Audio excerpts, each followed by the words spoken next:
The Western Philosophy by Durant, Chapter 1, Section 3. The Preparation of Plato. Plato's meeting with Socrates had been a turning point in his life. He had been brought up in comfort, and perhaps in wealth. He was a handsome and vigorous youth, called Plato, it is said, because of the breadth of his shoulders. He had excelled as a soldier, and had twice won prizes at the Isthmian Games. Philosophers are not apt to develop out of such an adolescence, but Plato's subtle soul had found a new joy in the dialectic game of Socrates. It was a delight to behold the master deflating dogmas and puncturing presumptions with the sharp point of his questions. Plato entered into this sport as he had in the coarser kind of wrestling, and under the guidance of the old gadfly, as Socrates called himself, he passed from mere debate to careful analysis and fruitful discussion. He became a very passionate lover of wisdom and oath.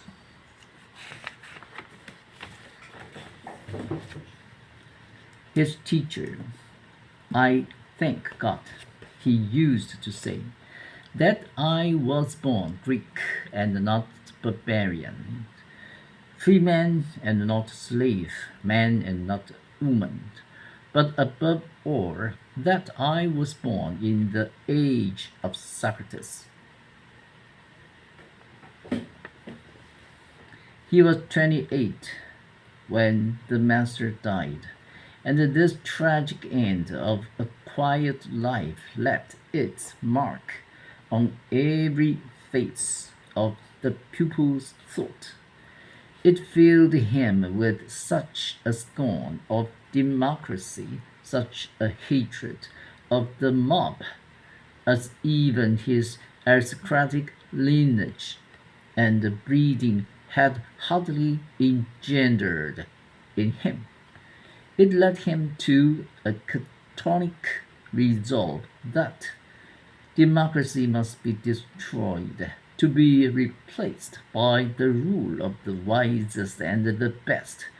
It became the absorbing problem of his life to find a method whereby the wisest and the best might be discovered and then enabled and persuaded to rule.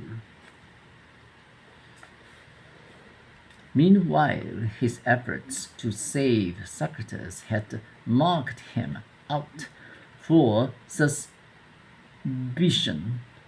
by the democratic leaders. His friends urged that Athens was unsafe for him, that it was an admirably propitious moment for him to see the world. And so, in that year, 399 BC, he set out. Where he went, we cannot for certain say. There is a merry war of the authorities for every turn of his route. He seems to have gone first to Egypt, and was somewhat shocked to hear from the priestly class which ruled that land that Greece was an infant state, without stabilizing traditions or profound culture, not yet therefore to be taken seriously by these Sphinx League pundits of the Nile. But nothing so educates us as a shock. The memory of this learned caste theocratically ruling a static agricultural people remained alive in Plato's thought and played its part in writing his utopia. And then off he sailed to Sicily and to Italy. There he pined for a time the school or sect which the great Pythagoras had founded, and once again his susceptible mind was mocked with the memory of a small group of men set aside for scholarship and rule, living a plain life despite the possession of power. 12 years he wandered, imbibing wisdom from every source, sitting at every shrine, tasting every creed. Some would have it that he went to Judea and was molded for a while by the tradition of the almost socialistic prophets, and even that he found his way to the banks of the Ganges and learned the mystic meditation of the Hindus. We do not know. He returned to Athens in 387 BC, a man of 40 now, ripened to maturity by the variety of many peoples and the wisdom of many lands.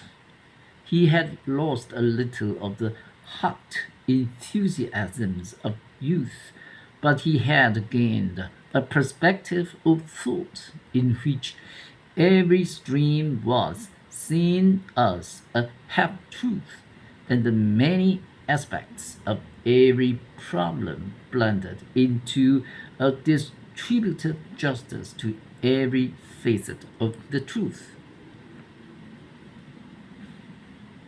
He had knowledge and he had art.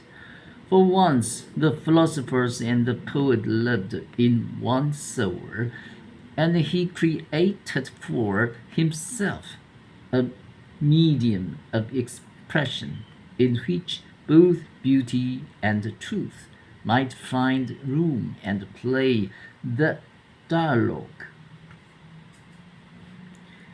Never before, we may believe, had philosophy assumed so brilliant a garb, and surely never since.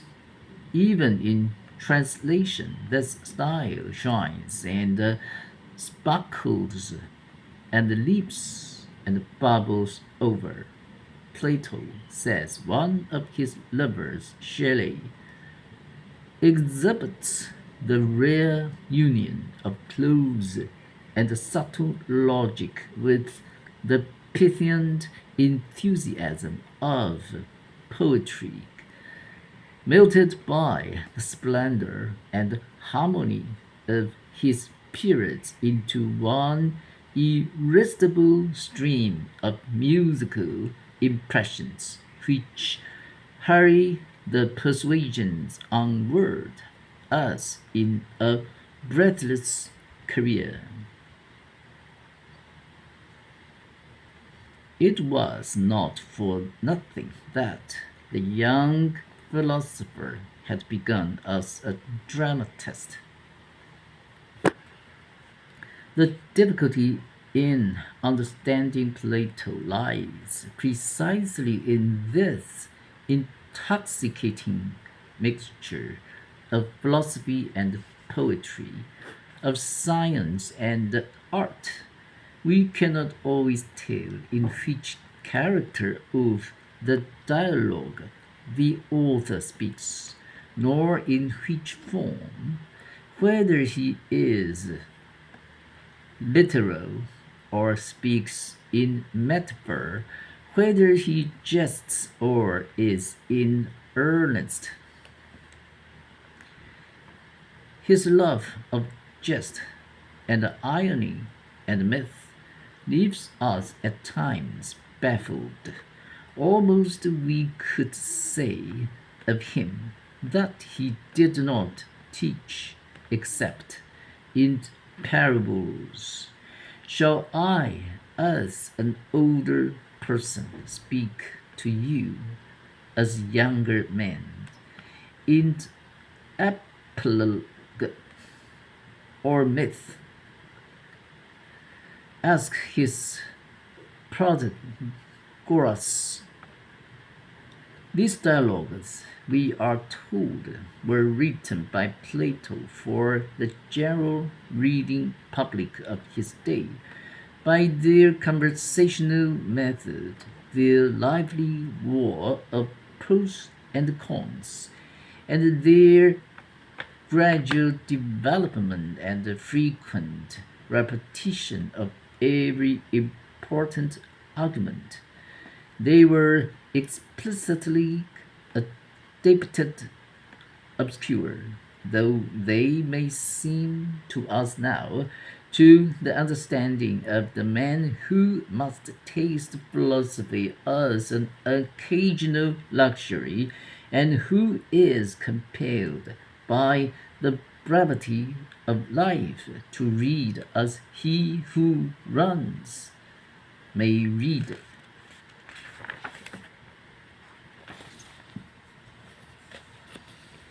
Therefore, we must be prepared to find in these dialogues much that is playful and metaphorical, much that is unintelligible except to scholars learned in the social and literary minutiae of Plato's time.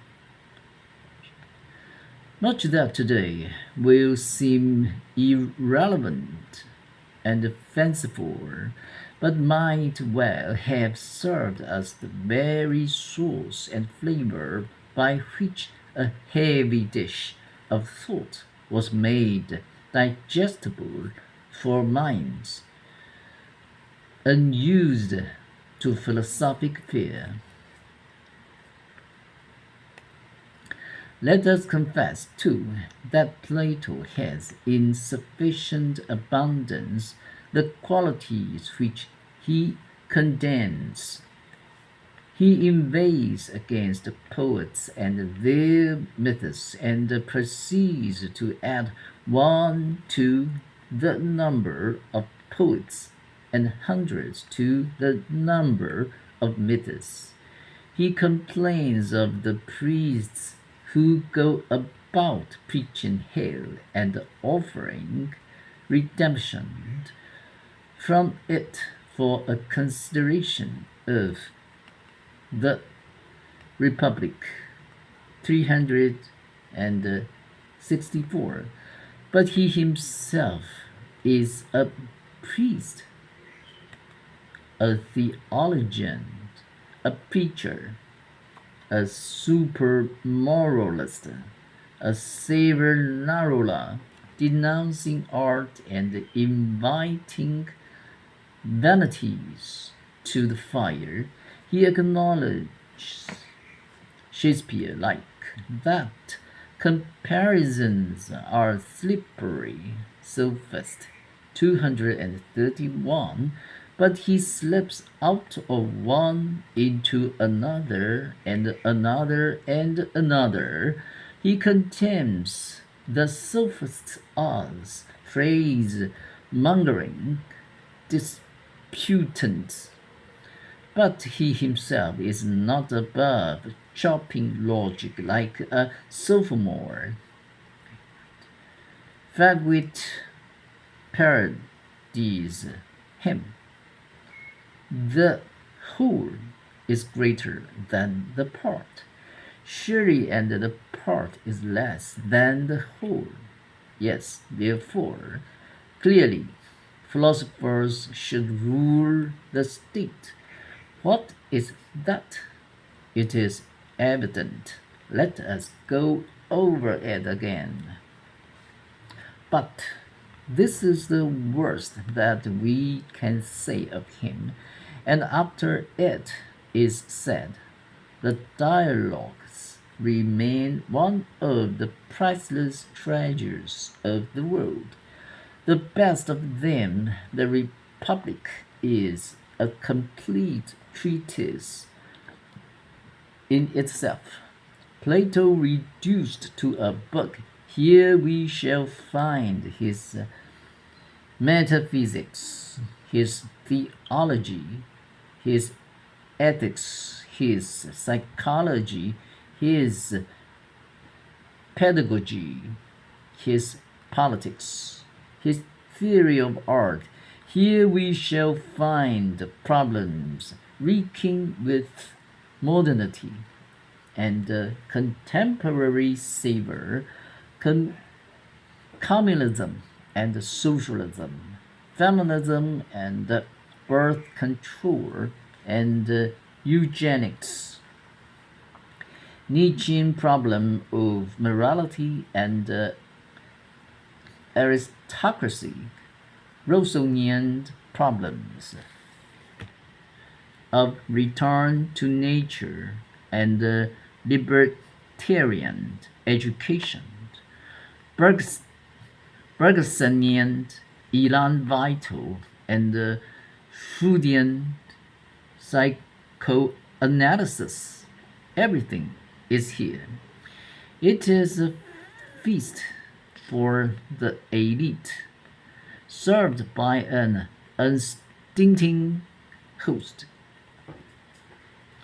Plato is philosophy, and philosophy, Plato, says Emerson, and awards to the Republic the words of Omar about the Quran.